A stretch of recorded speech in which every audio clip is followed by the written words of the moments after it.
Hello दोस्तों, सामान्य अध्ययन के अपने YouTube चैनल बीसी लर्निंग के माध्यम से मध्यकालीन भारतीय इतिहास पर मैं अपनी अगली प्रस्तुति लेकर के उपस्थित हुआ हूँ। इस वीडियो में हम लोग मुगलकालीन प्रशासनिक व्यवस्था के अंतर्गत जागीरदारी प्रथा पर विचार करेंगे। इसके अंतर्गत जागीरदारी प्रथा के मुख्य अभिलक्षणों के साथ साथ जागीरदारी संकट क्या था और इसने कैसे मुगल साम्राज्य के पतन में योगदान दिया, इस तथ्य की भी विवेचना की जाएगी।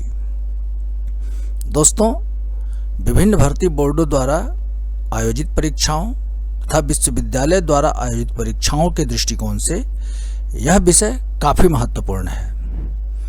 दोस्तों, इस अध्ययन सामग्री का उपयोग करके आप इस संदर्भ में पूछे जाने वाले प्रश्नों का उत्तर आसानी से दे पाएंगे और यदि आप चाहें तो इस अध्ययन सामग्री का अवलोकन करके आप अपने नोट्स भी बना सकते हैं। तो आइए इसे देखते हैं।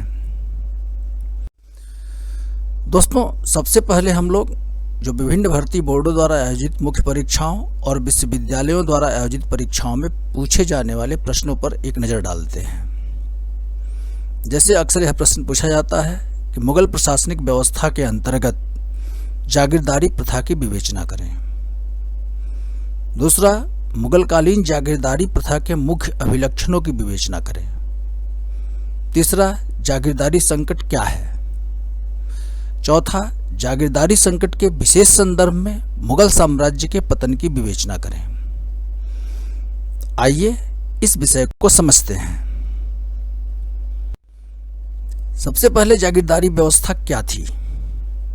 तो दोस्तों, जागीरदारी व्यवस्था मुगल प्रशासनिक व्यवस्था का एक विशिष्ट अंग था जिसे अकबर द्वारा लागू किया गया था। इस व्यवस्था के अंतर्गत प्रायः प्रत्येक उच्च वर्गीय मनसबदारों को जागीरें प्रदान की जाती थीं, जिससे प्राप्त आय को वह केंद्र के लिए रखी जाने वाली सेना के रखरखाव तथा अपने वेतन के रूप में उपयोग करता था। जैसा कि मनसबदारी प्रथा से संबंधित अपने वीडियो में मैंने बताया है कि प्रत्येक मनसबदार को एक जागीर प्रदान की जाती थी और उस जागीर से जो आय प्राप्त होती थी उसी से वह एक सेना रखता था और उस आय का उपयोग अपने वेतन के रूप में वो करता था। अब इस जागीरदारी व्यवस्था को लागू करने का उद्देश्य क्या था।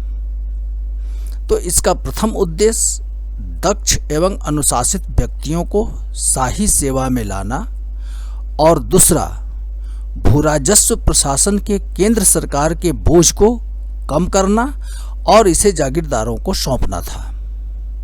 तो ये दो मुख्य उद्देश्य से अकबर ने इस जागीरदारी व्यवस्था को लागू किया। आगे बढ़ते हैं। अब जागीरों के प्रकार। जागीर कई प्रकार के होते थे, जैसे एक तनख्वाह जागीर, तो वेतन के रूप में प्रदान की गई जागीर तनख्वाह जागीर कहलाती थी। मसरूत दूसरे प्रकार की जागीर थी। किसी विशेष कार्य हेतु सशर्त प्रदान की गई जागीर था। जैसा कि मनसबदारी प्रथा वाले वीडियो में इसकी चर्चा की गई है कि विशेष करके विद्रोही क्षेत्र में कार्य करने वाले व्यक्तियों को मसरूत जागीर प्रदान की जाती थी। तीसरा, इनाम, पद एवं कार्य से रहित किसी व्यक्ति को दी गई जागीर, अर्थात इनाम के रूप में जागीरें प्रदान की जाती थी। उसमें कोई दायित्व जो है सो जागीर प्राप्तकर्ता को नहीं सौंपा जाता था, केवल उस जागीर से प्राप्त आय वह प्राप्त करता था। चौथा, अलतमगा जागीर, तो सम्राट की कृपा से प्रदान की गई वंशानुगत जागीर अलतमगा कहलाती थी। पांचवा, वतन जागीर, तो जमींदार जो थे मुगल साम्राज्य में और जो स्वायत्त क्षेत्र के शासक थे उनकी जागीर को, उनके राज्य क्षेत्र को मुगलों ने वतन जागीर कहा। इस संदर्भ में महत्वपूर्ण तथ्य यह है कि अकबर ने अर्ध स्वायत्त शासकों के क्षेत्र को भी जागीरदारी व्यवस्था के अंतर्गत लाकर उन पर प्रभावी नियंत्रण स्थापित किया। यद्यपि वतन जागीरें जो होती थी वह वंशानुगत होती थी, परंतु आवश्यकता के समय विशेष रूप से उत्तराधिकार के मामलों में सम्राट इसमें हस्तक्षेप कर सकता था। जहांगीर ने बीकानेर के राजपूत राज्य में दलपत राय और उसके भाई सूर सिंह के उत्तराधिकार के विवाद में दलपत राय को टीका प्रदान किया और उसे शासक नियुक्त किया था। दोस्तों, प्रारंभिक परीक्षाओं में अक्सर यह प्रश्न पूछा जाता है कि जहांगीर ने किस राजपूत राज्य को टीका प्रदान किया था। तो बीकानेर का राजपूत राज्य था और दलपत राय के समर्थन में जहांगीर ने इनको टीका प्रदान करते हुए उन्हें शासक नियुक्त किया था। अब जागीरों से राजस्व वसूली की व्यवस्था। तो जागीरों से राजस्व वसूली हेतु जागीरदारों के अपने अधिकारी होते थे और उनको केंद्रीय अधिकारी और स्थानीय राजस्व अधिकारी उन्हें सहयोग प्रदान करते थे। अर्थात जागीरों से जिस मनसबदार को जागीर प्रदान की जाती थी, मनसबदार उस जागीर के राजस्व की वसूली के लिए अपने अधिकारियों को नियुक्त करता था। हालांकि उन्हें केंद्रीय अधिकारियों से और जो स्थानीय राजस्व अधिकारी होते थे जैसे पटवारी, कानूनगो, मुकद्दम, इनसे जो है सो उन्हें सहायता मिलती थी। जागीरदार केवल वही कर वसूल सकते थे जिसकी अनुमति सम्राट द्वारा उन्हें प्रदान की जाती थी। अपने मन से वो कोई अन्य प्रकार का कर कोई भी जागीरदार नहीं वसूल सकता था, लेकिन नियमतः उन्हें कृषकों के दमन की अनुमति नहीं थी कि वे कृषकों का दमन करके जो है सो उनसे राजस्व की वसूली करें। जागीरदारों द्वारा कृषकों के दमन की सूचना सवानीह निगार, एक केंद्रीय अधिकारी होता था, वह केंद्र तक पहुंचाता था और सम्राट इसके लिए जागीरदारों को दंड भी देता था। अब इस जागीरदारों पर नियंत्रण रखने के लिए क्या क्या प्रावधान किए गए थे, इस पर चर्चा करते हैं। पहला कि सामान्यतः सम्राट जो था वह 4 वर्षों के अंतराल पर जागीरदारों का स्थानांतरण कर देता था। अर्थात उन्हें दूसरी जागीर सौंप दी जाती थी, उस जागीर को उनसे वापस ले लिया जाता था।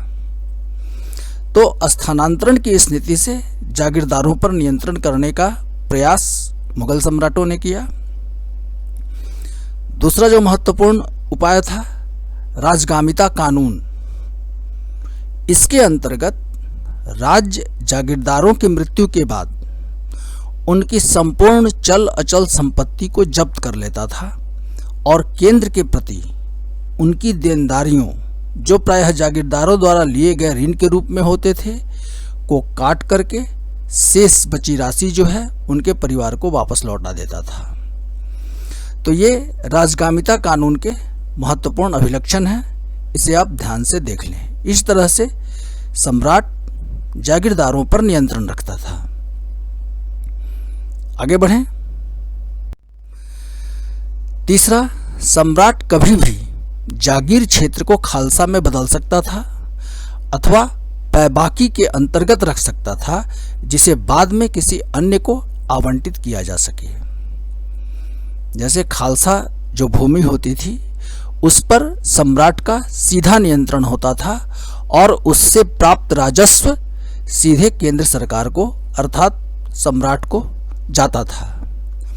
तो जागीरों को सम्राट जब भी चाहे उसे खालसा में बदल सकता था या फिर पैबाकी अर्थात वैसी जागीर जो किसी के आवंटन के लिए सुरक्षित रखी जाती थी और उसका बाद में जो भी समुचित व्यक्ति मिलता था सम्राट उसे आवंटित कर सकता था। आगे देखते हैं कि अब जागीरदारों के दायित्व क्या थे। तो दोस्तों, जागीरदारों जो मनसबदार होते थे, जागीरदार अर्थात मनसबदार, तो जागीरदारों को जागीर से प्राप्त आय के अनुरूप सम्राट द्वारा निर्धारित सैन्य बल रखना होता था। जैसा कि मनसबदारी प्रथा वाले वीडियो में मैंने आपको बताया है। उसे अपने जागीर क्षेत्र से निर्धारित लगान की वसूली करनी होती थी। अन्य कोई भी प्रशासनिक दायित्व जागीरदार को अपने जागीर क्षेत्र में नहीं करने होते थे। यह कार्य केंद्रीय अधिकारियों का था। जैसे कानून व्यवस्था का जो प्रश्न था वह केंद्रीय सरकार द्वारा नियुक्त अधिकारियों द्वारा किया जाता था। तो जागीरदारों के मुख्यतः दो ही दायित्व थे कि वो जागीर से आय प्राप्त करे, आय की वसूली करे और सैन्य बल रखे। इसके अतिरिक्त अन्य कोई भी प्रशासनिक कार्य जो है सो जागीरदार को नहीं सौंपे गए थे। अपने जागीर क्षेत्र में कृषि विकास और उन्नति के प्रयास बड़े और प्रभावशाली जागीरदारों मनसबदारों की व्यक्तिगत दिलचस्पी के विषय थे।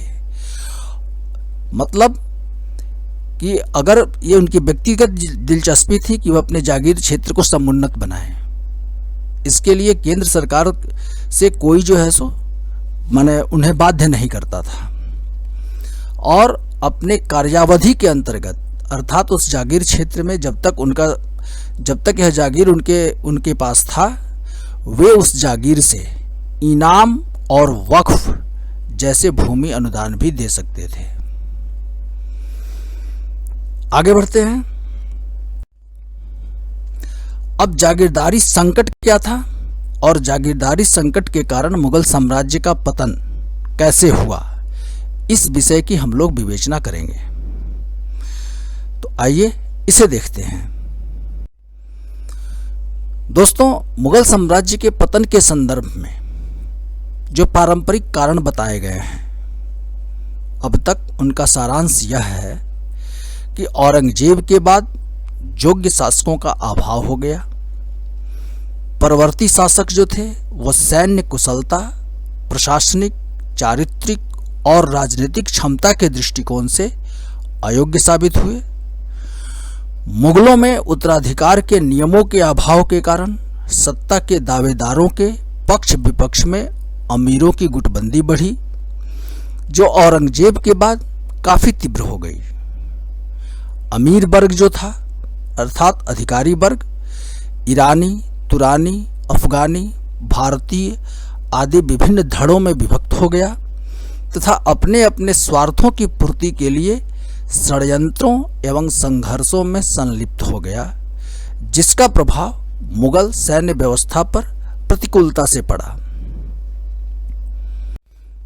इस प्रकार छिन्न भिन्न मुगल साम्राज्य पर वर्ष 1739 में 1739 में नादिर शाह का और वर्ष 1761 अर्थात 1761 में अहमद शाह अब्दाली के अफगान आक्रमणों ने स्थिति को और विकट कर दिया, जिससे पतन की प्रक्रिया और तीव्र हो गई। केंद्रीय सत्ता की कमजोरी का लाभ उठाकर क्षेत्रीय शक्तियां मजबूत हुईं और अवध, बंगाल, हैदराबाद आदि क्षेत्रीय राज्यों का उदय हुआ और अंततः मुगल साम्राज्य का पतन हो गया। जो एक अन्य पारंपरिक मान्यता है वह यह है कि औरंगजेब की नीतियां पतन के लिए प्रमुखता से उत्तरदायी साबित हुईं। इसकी धार्मिक असहिष्णुता की नीति के कारण जाट, सतनामी, बुंदेला, राजपूत सदृश विद्रोह हुए। दक्कन नीति के कारण प्रशासनिक एवं आर्थिक संकट उत्पन्न हुआ।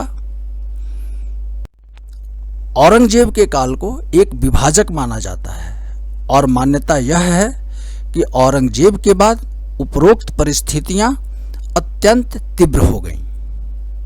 तो दोस्तों, जो मुगल साम्राज्य के पतन के संदर्भ में जो पारंपरिक कारण बताए गए हैं इतिहासकारों द्वारा, उनका यह सारांश है। लेकिन नवीन अनुसंधानों से यह सिद्ध हो गया है कि उपरोक्त परिस्थितियां जो थीं वो जागीरदारी व्यवस्था में उत्पन्न हुए संकट का परिणाम थी। इसे जागीरदारी संकट कहा गया है। अर्थात ये जो भी परिस्थितियां बताई गई है मुगल साम्राज्य के पतन के लिए, उसके मूल में जो कारण अंतर्निहित था वह जागीरदारी संकट था। आइए इसे समझते हैं। दोस्तों, जो मुगल साम्राज्य था वह जागीरदार, जमींदार और कृषक, इन तीनों के त्रिध्रुवीय गठबंधन पर आधारित था। जमींदार जो था, जमींदार, इस पर एक थोड़ी नज़र डाल लें कि जमींदार क्या थे। तो जमींदार का शाब्दिक अर्थ है भूस्वामी, लेकिन यह भूमि पर संपत्ति का अधिकार नहीं था जमींदारी, बल्कि भूराजस्व पर जमींदारों का एक वंशानुगत दावा था जो राज्य की मांग के साथ साथ चलता था। यह आनुवांशिक एवं विभाज्य भी था, अर्थात जमींदारी जो थी एक पीढ़ी से दूसरी पीढ़ी को स्थानांतरित होती थी और इसका विभाजन भी होता था। यह प्रथा सल्तनत काल से पहले से मौजूद थी और मुगलों ने भी स्थानीय परंपराओं से अनभिज्ञ होने के कारण इस प्रथा का अनुमोदन किया। स्थानीय परंपराओं की जानकारी के अभाव में जो राजस्व बंदोबस्त की व्यवस्था थी, मुगलों ने सीधे कृषकों के बजाय जमींदारों से किया था। इस विषय पर, जमींदारी प्रथा पर, मैं अलग से एक वीडियो में अध्ययन सामग्री प्रस्तुत करूंगा। इस विषय को समझने के लिए आप यह जान लें कि मुगल साम्राज्य ये त्रिध्रुवीय गठबंधन है, जागीरदार, मनसबदार, जमींदार और कृषक। जैसा कि मैंने पहले बताया कि मुगल साम्राज्य कृषकों, जमींदारों और जागीरदारों या मनसबदारों के त्रिध्रुवीय गठबंधन पर टिका हुआ था। इस व्यवस्था की सफलता इस बात में अंतर्निहित थी कि कृषक कृषि कार्य में संलग्न रहें और वे जमींदारों को नियमित रूप से लगान देते रहें और अंततः जमींदारों से जागीरदारों, मनसबदारों को यह राशि प्राप्त होती रहे। लेकिन 17वीं सदी में यह गठबंधन चरमरा गया और यह दो रूपों में अभिव्यक्त हुआ। पहला, बेजागिरी अर्थात जागीरों की कमी की समस्या, और दूसरा, जागीर की अनुमानित आय एवं इसकी वास्तविक प्राप्ति में अंतर। जैसा कि मनसबदारी व्यवस्था से संबंधित अपने वीडियो में मैंने बताया है कि किसी भी मनसबदार जिसे जागीर प्रदान की जाती थी, उसके सैनिक के रखरखाव और वेतन के लिए जागीर का निर्धारण जो होता था वो जागीर की अनुमानित आय के आधार पर किया जाता था। अर्थात कि इस जागीर से इतनी आय प्राप्त होती है और इस आय से वह मनसबदार अपनी सेना रखेगा और अपना वेतन प्राप्त करेगा। लेकिन जब वास्तविक वसूली होती थी तो अंतर आ जाता था इसमें, और यह अंतर 17वीं सदी में काफी व्यापक रूप से आया।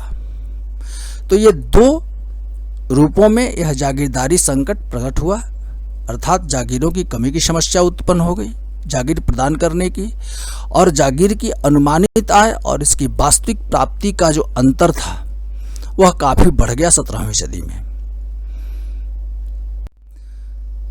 अब जो बेजागरी अर्थात जागीरों की कमी की जो समस्या थी, तो इसका कारण क्या था, इस विषय पर चर्चा करते हैं। तो औरंगजेब के दक्कन अभियान के क्रम में मुगल शासक वर्ग में अर्थात मनसबदारों के रूप में मराठों और दक्कनियों को शामिल किया जाने लगा। इससे इनकी संख्या में अपार वृद्धि हुई, लेकिन इन्हें जागीर प्रदान करने की समस्या उत्पन्न हुई क्योंकि उस अनुपात में जागीरी क्षेत्रों में वृद्धि नहीं हुई थी। दक्कन में अभियान के तहत औरंगजेब ने मराठों और दक्कनी जो सरदार थे उनको लोभ दे करके मनसबदारों के रूप में उन्हें नियुक्त किया था। तो इससे मनसबदारों की संख्या में तो वृद्धि हुई, लेकिन उन्हें जागीर क्या प्रदान किया जाए, कौन कौन जागीर प्रदान किया, जागीरों की संख्या उस अनुपात में नहीं बढ़ी। तो इनको जो है सो जागीर प्रदान करने की एक समस्या उत्पन्न हुई। इस समस्या के उत्पन्न होने का एक प्रमुख कारण यह भी था कि दक्कन अभियान के लिए आर्थिक आवश्यकताओं को पूरा करने के लिए औरंगजेब ने जागीरी क्षेत्रों को खालसा में परिवर्तित कर दिया था, जिससे जागीरों की कमी हो गई थी। तो इन दो कारणों से बेजागरी की समस्या अर्थात जागीरों की कमी की समस्या उत्पन्न हुई। दूसरा कि जागीर की अनुमानित आय एवं इसकी वास्तविक प्राप्ति में अंतर बढ़ गया इस काल में 17वीं सदी में। जहांगीर एवं शाहजहां के शासनकाल से ही जागीरों की आकलित आय अर्थात अनुमानित आय एवं वास्तविक प्राप्ति में अंतर आने लगा था।